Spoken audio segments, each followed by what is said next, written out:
It promises to rapid charge from empty to 80% full. I'll estimate that's going to be good enough for about 190 miles, 305 kilometres, in as little as 30 minutes from a compatible CCS quick charging station. It has plenty of onboard tech to keep both driver and passengers informed and entertained, and it will likely cost somewhere around $74,000 or equivalent before incentives. The 2019 Audi e-Tron electric SUV is the first long-range all-electric car from Volkswagen's premium brand.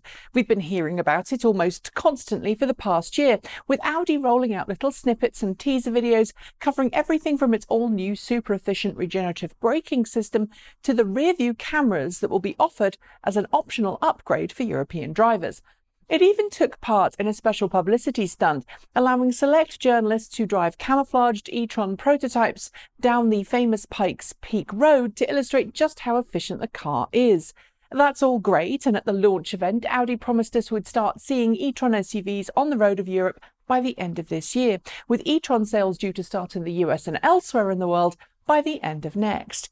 But now it turns out that a claimed regulatory issue with the e-Tron will push those dates back by a minimum of 4 weeks. And with batteries in short supply, it's also looking like Audi, and maybe its customers, will see a price rise in the not-too-distant future.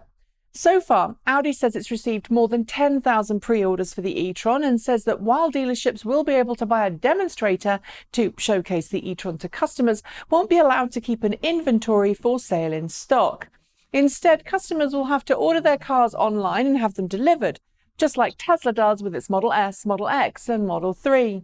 At its launch event, Audi said those who wanted to get their hands on the first e-Tron SUVs would have to opt for the special order, limited edition, first edition variants, cars with an extra $12,000 or equivalent tacked onto the price tag. Series production of those models did start in Belgium, Europe at the start of September, leading many of us to assume we'd see those deliveries start perhaps earlier than promised.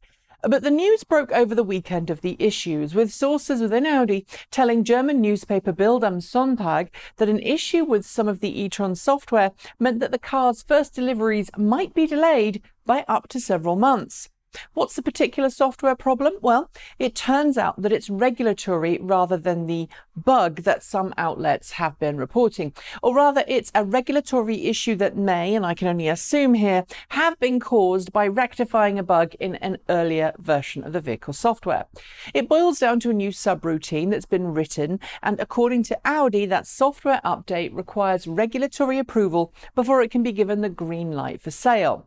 It's not clear if that's because the software acts as a specific vulnerable system on the car, which would require additional security and fail-safe certification, or if it's to do with the charging system, which again can be something of a regulatory minefield.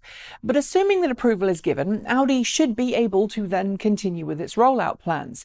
Why not fix it after launch? Well, that may be because it's not possible. Releasing the car without the update may also fail regulations or perhaps make the car function incorrectly. So a pre-launch fix is a smart move, given that Audi was complicit in the Dieselgate scandal, where illegal software running inside the engine management computer of certain diesel-engined cars allowed those cars to detect when the vehicle was being driven on a rolling road and thus ensure its emissions were within limits during testing but not at other times.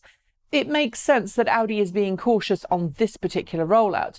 And if Audi is serious about entering the plug-in market and claiming a market share of the same, and its parent company Volkswagen certainly seems eager to do just that, it's imperative that the e-Tron launches as smoothly and as quickly as possible.